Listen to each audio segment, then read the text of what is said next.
क्या दूसरों का कत्ल करने के बाद हमारा जीवन हंसी खुशी कभी रह सकता है? अगर हम ये सोचें कि मैं अपनी प्रेमिका को पाने के लिए उसके परिवार को ख़त्म कर दूं और उसके बाद मैं हंसी खुशी रहूं, मेरी प्रेमिका हंसी खुशी रहे, तो क्या यह संभव है? नहीं हो सकता। अगर दूसरों की ज़िंदगी को आप ख़त्म करके ये सोचने लगें कि हमारी ज़िंदगी हमेशा के लिए सुखी हो जाएगी, तो ये किसी भी तरह से संभव नहीं है। दोस्तों, आए दिन खुलासे पुलिस करती रहती है, तरह तरह के खुलासे होते रहते हैं कि एक प्रेमिका की चाह में उसके पति को मौत के घाट उतार दिया गया।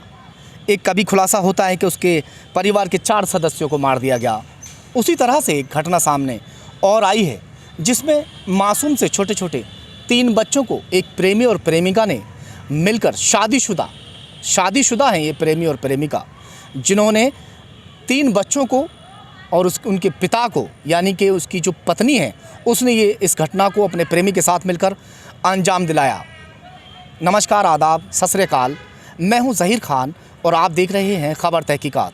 दोस्तों, हम आपको एक ऐसी सच्ची घटना बताने जा रहे हैं जिसे सुनने के बाद आप सोचने पर मजबूर हो जाएंगे कि ये लोग किस तरह के होते हैं, ये कहां से ऐसे दिमाग लेकर आते हैं कि दूसरों की ज़िंदगी लेने पर उतारू हो जाते हैं और यहाँ तक कि दूसरों का कत्ल करने के बाद खुद का जीवन सही व्यतीत करने की सोचते हैं।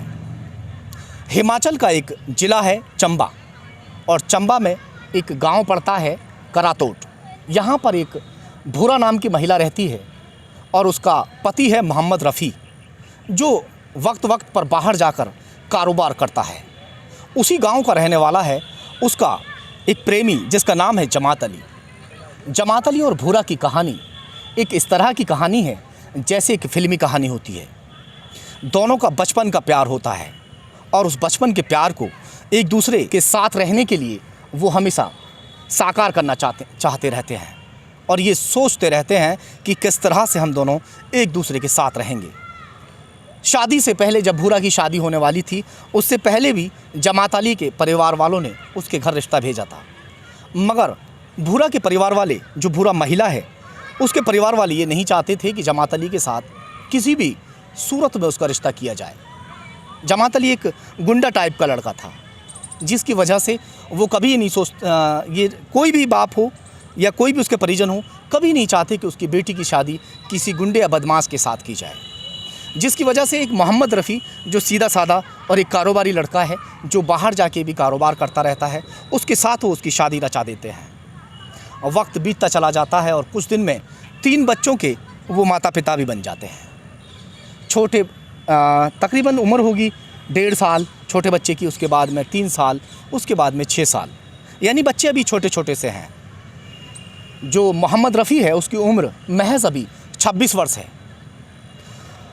अब मोहम्मद रफ़ी जिस तरह से कारोबार करने के लिए बाहर जाता रहता है, तो उसी दौरान जो उसका प्रेमी है वो अभी भी उससे मिलना नहीं छोड़ रहा था।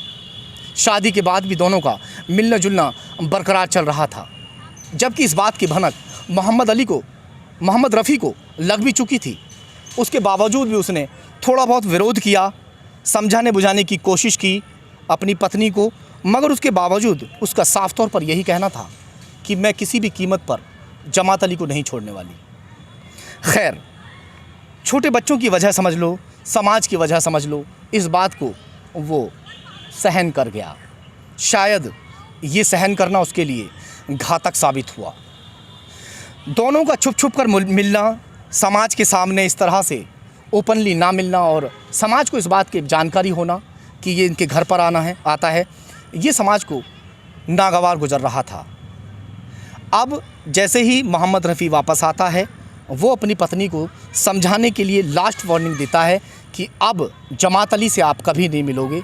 अगर इस बार आपके बारे में ये पता चलता है कि आप जमात अली से मिले हैं, तो आप और हम एक दूसरे से अलग हो जाएंगे, आप जमात अली के साथ जा सकते हो। मगर ये बात कहीं ना कहीं भूरा और जमात अली, जो दोनों एक दूसरे के प्रेमी और प्रेमिका हैं, शायद ही नागवार थी और ये इस बात को सोच बैठे कि जो मोहम्मद रफ़ी है वो झूठ बोल रहा है।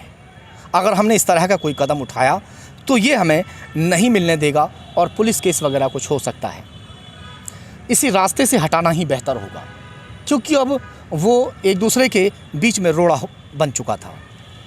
अब दोनों ने ये षड्यंत्र रचा और षड्यंत्र रचने के बाद घर में आग लगा दी। जिस वक्त मोहम्मद रफ़ी आया हुआ था और घर में सोया हुआ था, 3 छोटे छोटे बच्चे भी सोए हुए थे। रात को उसका प्रेमी जो जमात अली है वो वहाँ पर आता है और आने के बाद अपनी प्रेमिका भूरा के साथ मिलकर पहले उनकी हत्या कर दी जाती है। शायद गला घोंट कर उनकी हत्या की गई और उसके बाद में घर में आग लगा दी गई, जिसमें पूरा सामान भी जलकर स्वाह हो गया और वो लोग भी जल गए। जैसे ही घर में आग लगती है, ग्रामीण पहुंचते हैं और ग्रामीण पहुंचने के बाद आग को बुझाते हैं। पुलिस भी मौके पर पहुंचती है और शव, जो उसमें 3 शव थे जो जले हुए थे, उन्हें लेने के बाद पोस्टमार्टम के लिए भेज दिया जाता है। अब पोस्टमार्टम रिपोर्ट जब 2 हफ्ते के बाद अब आती है, क्योंकि घटना 14 सितंबर की है, अभी 2 हफ्ते ही इस घटना को बीते हैं। अब जैसे ही इस रिपोर्ट आती है, जो पोस्टमार्टम रिपोर्ट है, उसके बाद खुलासा होता है कि शव जिस वक्त जले हुए उन्हें मिले हैं, जलने से पहले ही उन्हें मौत के घाट उतार दिया गया था। उसके बाद घर के अंदर आग लगाई गई, यानी कि शवों को बाद में जलाया गया। पुलिस की शक की सुई जो घूमती है वो उसकी पत्नी पर घूमती है, जो रोने का, चीखने का और ड्रामा रचे हुए थी। रो रो कर उसने बुरा हाल किया हुआ था, खाना पीना तक छोड़ रखा था, कि उसे बहुत बड़ा सदमा है कि उसके 3 बच्चे जा चुके हैं, उसका पति जो है वो ख़त्म हो चुका है। मगर पुलिस की जो निगाह है वो बड़ी टेढ़ी होती है और उस महिला को गिरफ्तार करते हैं और उसके साथ में जब पूछताछ होती है, कड़ाई से पूछताछ की जाती है, तो वो पूरा राजफाश कर देती है, जिसमें वो बताती है कि जो उसका प्रेमी जमात अली है, उसने दोनों ने मिलकर पहले उनको मारा, उसके बाद में शवों को पूरे घर के साथ में जला दिया गया। अब जमात अली को भी गिरफ्तार कर लिया गया है और भूरा को भी, और दोनों को जेल भेज दिया गया है। तो मिलते हैं जल्दी ऐसी ही किसी सच्ची घटना के साथ। तब तक के लिए सावधान रहिए, सतर्क रहिए, अपना और अपनों का ख्याल रखिए।